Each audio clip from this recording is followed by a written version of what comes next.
My name is Emily Ferguson, and this is my final portfolio presentation. I'll start with the workbooks. These 2 pages were incredibly helpful in showing me my why. I really love doing this workbook while reading Start With Why. They really went together well. And after filling out the preceding pages for each of these sections, I was able to see how I wanted to make a difference and what my strengths are. And the results from these pages were complementary in that what drives me and what I'm good at is caring for and entertaining other people. Filling out the preferred work style section showed me that flexibility and variety are very important for me. I tend to do best in an environment that's constantly changing and forcing me to grow and adapt. The personal network pages were really helpful in forcing me to think outside of the box about the people in my life. There were so many connections that I would not have considered because they just weren't the most obvious choices. But these pages helped me realize that everyone has something to offer. I also loved the sample informational interview questions. This list was an incredible resource for me during my interviews in helping me know what kind of questions to ask that would result in valuable information about the industry. So these pages were a bit difficult for me to fill out and just required me to do a lot of deeper thinking about the future. But because we'd previously filled out the Soul Search workbook pages, I had a clearer picture of what I value. So after really thinking about where I wanted to be in 5 to 10 years, I was able to describe my dream job, and now I have a better idea of the types of jobs to look for. I really like this page from the job search workbook. Oftentimes I set goals for myself that are too big and too vague, and then I have no idea what steps to take to achieve them, or I'm disappointed when I find out that they aren't really possible. So filling out this page to make my goal SMART was very valuable, and I'll continue to use this resource in the future. I really like these 2 pages from the Rebranding Yourself section. I knew about polishing up your resume, cover letter, portfolio, and elevator pitch, but that's all I would have done. Before reading these pages, I never would have considered turning to social media to help, so these were really great in showing me other ways to get my name out there. Now we'll move on to the marketing materials. I'm really happy with how my resume has turned out. I have this print that I've added as a border to add some color without being overwhelming. And I think it'll really help me to stand out and just be more memorable to employers.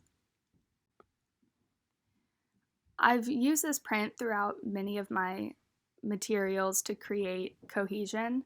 I added it as a top and bottom border here to my cover letter, and this is the bones of my cover letter, and for each job that I apply to, I'll change it up a little bit to better reflect the company and their values and what they're looking for. This is the front of my promo flyer. I included a couple of mood boards from past projects that represent my brand, and I also added a short description of my brand style, my contact information, and a link to my website. For the back of my promo flyer, I have a few illustrations and tech flats from past projects that show a range of my abilities and are still cohesive with my brand style. This is my professional Instagram. I used my logo for my profile picture, and I have a link to my website in the bio. These are some of my posts so far. I'm really happy with the layout and the overall theme. It feels very cohesive with my brand and the rest of my materials. And my plan is to just continue posting past projects on here, basically just kind of adding content from my website onto my Instagram page. So this is my LinkedIn page. I'm really happy with how this journey is going. LinkedIn always seemed so intimidating to me, but I feel like now I really have the hang of it and I'm seeing really great results. These are some of my blog posts that I've posted on LinkedIn.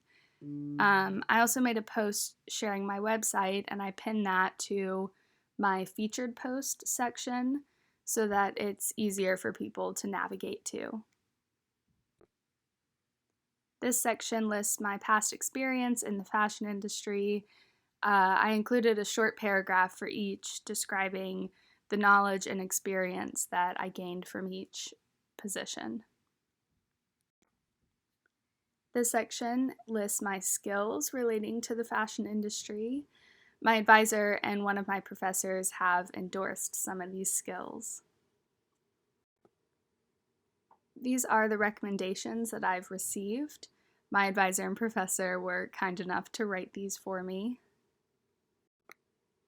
And this is the recommendation that I gave. I gave it to Lexi. I've had classes with her since my first year in the program, so I felt like I knew her best and would be able to write a good review for her. So this is the home page of my website. It has all of my projects laid out in a grid format, and I have recently uploaded my photo shoot images that look really great, and I'm so happy to have those on there. This is the blog section of my website. It has my posts for this semester, as well as the posts that I wrote over the summer for my internship. This is the contact page of my website. It doesn't have too much on it, just my contact information, my Instagram link, and a quick summary of my brand. I plan to go back and add a bit more to the description of my brand. Now we'll move on to the photo shoot. This is the overview for the first look. I envisioned the shoot juxtaposing the high-end taffeta dress with a more mundane background, so I wanted to do it at a laundromat. I wanted to keep the hair and makeup simple to complement but not overpower the look. This was my mood board for the first shoot, and I'm really happy that I was able to achieve my vision and really stick to my mood board. This is the overview for the second shoot. The look was a long denim jacket with a bright turtleneck and gingham pants. I wanted the vibe to be kind of ethereal, so we decided to do it in a studio with an iridescent backdrop and flower and butterfly props. This was the mood board for the second shoot.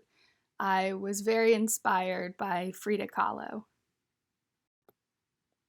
And this is the total schedule for both shoots. We were able to stay on time and needed. These were the two locations for the shoots with some parking information. And these were the contacts for everyone involved in the shoot. So these are the final images for the first look.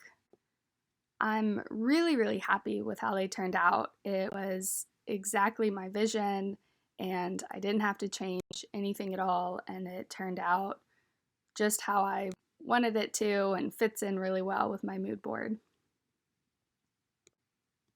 These are the final images for my second look. I had a lot of fun playing around with the different placement of the flowers and the butterflies. And my vision changed a little bit based on just the props and the backdrop that we had, but I still am really happy with how they turned out.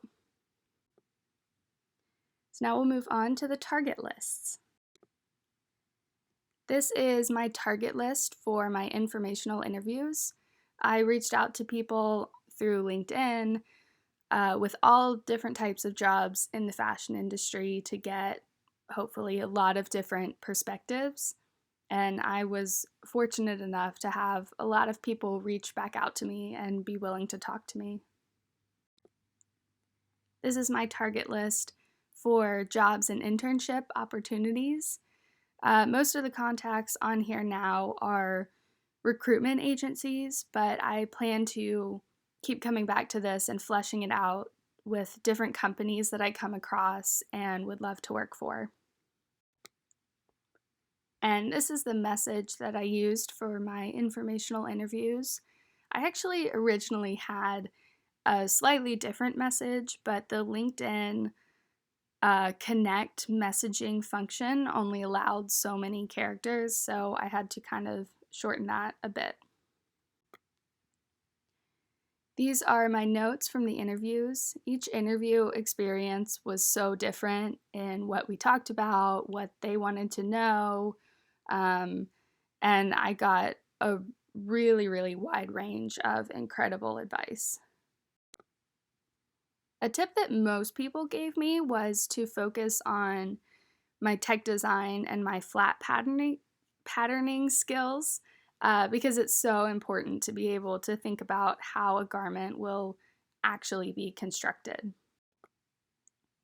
And I also now have a lot of really great industry connections. Everyone I interviewed with told me to reach back out if I ever had any questions or needed advice. So that's amazing. And finally, my mock interview. Everything that we did in class and all the resources from the homework helped me tremendously for this interview. I felt really well prepared, and I feel so much more confident in my interviewing abilities going forward. I never knew how to answer the situation questions, like what was a time you solved a problem?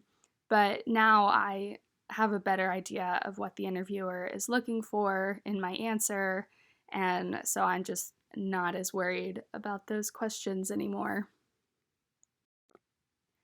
This class has truly been invaluable. At the beginning of the semester, I had no clue how to market myself, how to make connections, how to organize a portfolio or ace an interview. But now I feel like I'm a hireable designer with professional marketing materials and networking knowledge. And I'm just so excited to see where it takes me.